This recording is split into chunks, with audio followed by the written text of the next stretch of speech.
Bonjour Jean-Louis Bruguière. Bonjour. Ancien juge antiterroriste, merci d'être notre invité. Mehdi Nemmouche, ce nom est apparu dans l'actualité. Ce jeune homme actuellement encore en garde à vue après la tuerie de Bruxelles, qui a donc été arrêté à Marseille. Ça veut dire qu'il y a une nouvelle guerre des djihadistes en France qui s'annonce? C'est pas nouveau. Je crois que le problème, c'est qu'elle se poursuit. C'est incontestablement. Et qu'aujourd'hui, la mort d'Oussama Bin Laden n'a pas changé l'état de la menace. La menace, par contre, a changé. Elle est différente. Elle s'exerce différemment. Elle est beaucoup plus émiettée, beaucoup plus éclatée. Elle est faite, malheureusement, et de plus en plus d'individus qui agissent de façon isolée. On appelle ça des loups solitaires. Oui, alors ça, c'est plutôt une appellation anglo-saxonne.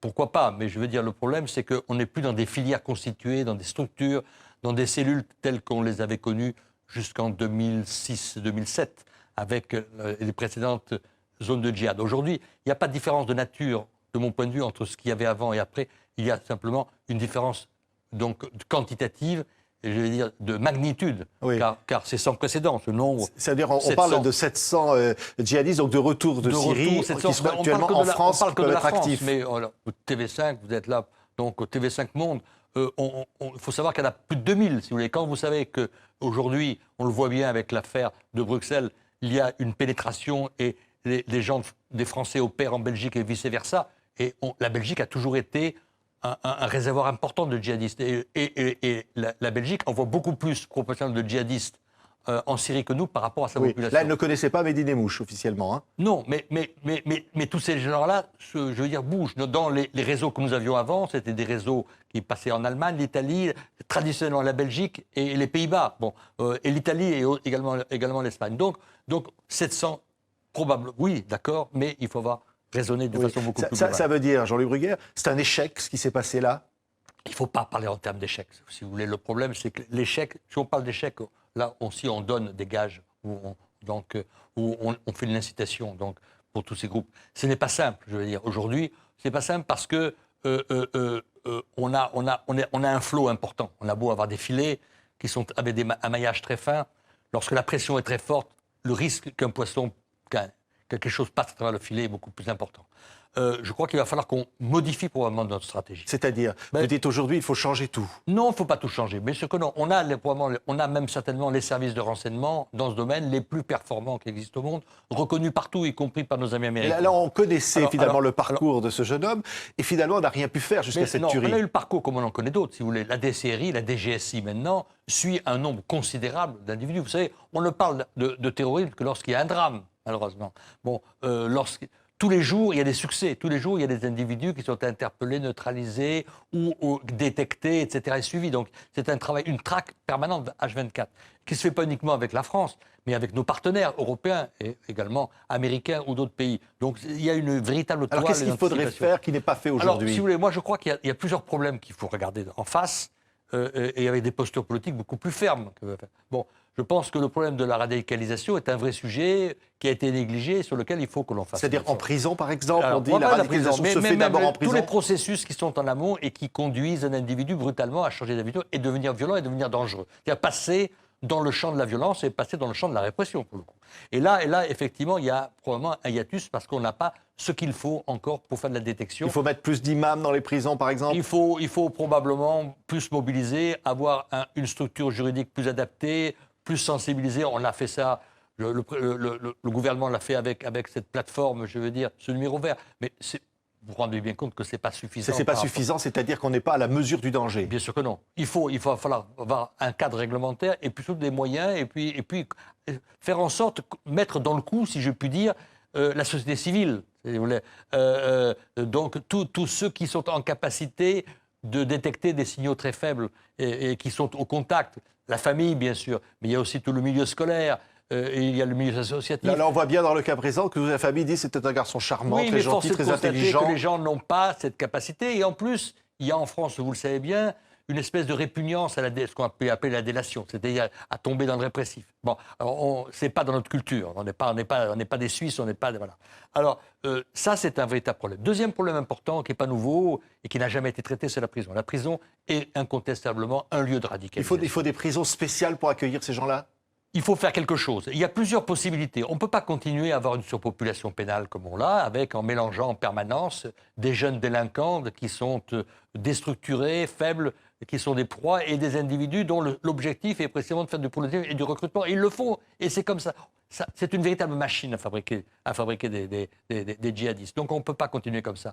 Alors, c'est pas nouveau, parce que quand j'étais là, on l'a constaté, on a eu des radicalisations très, très significatives, avec des gens qui sont passés à la violence, des gens qui n'étaient pas des djihadistes et qui sont ressortis djihadistes, et qui sont passés à l'action donc en France et ailleurs.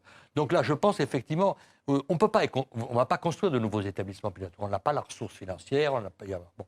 Mais il faudra qu'on fasse une séparation physique entre les gens dangereux et ceux qui ne le sont pas, et pas uniquement dans ce que l'on fait à l'heure actuelle avec une porosité.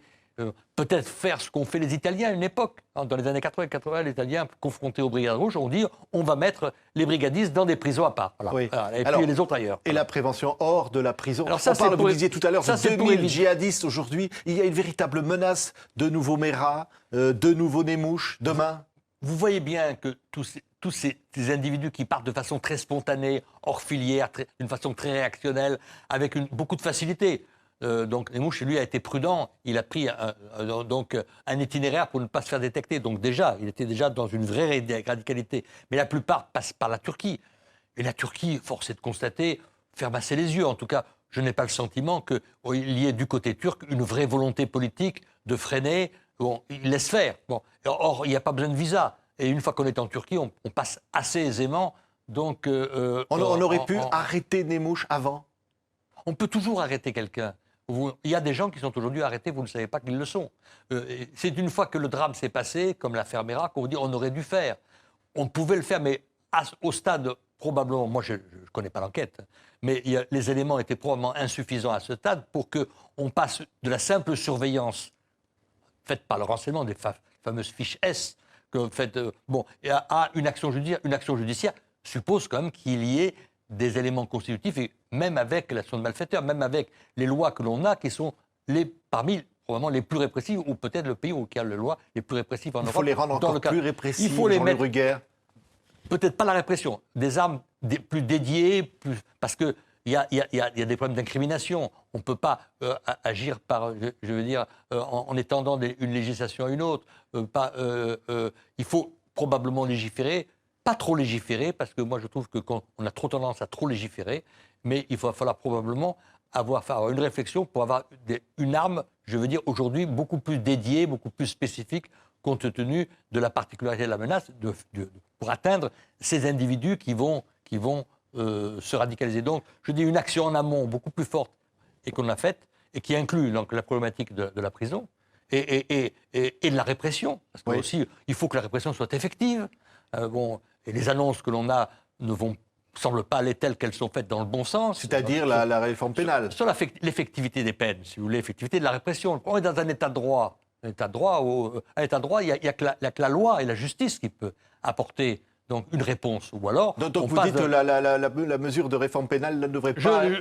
Je dis simplement qu'il faut que, plus globalement, il faut qu'effectivement, il y ait donc une effectivité dans la réponse politique au sens large du terme, qui implique effectivement la législation, pas uniquement terroriste, donc une vraie volonté, je veux dire, de protection des libertés publiques et des citoyens. On ne peut pas dire on protège et puis ne pas avoir ce qu'il faut pour le faire.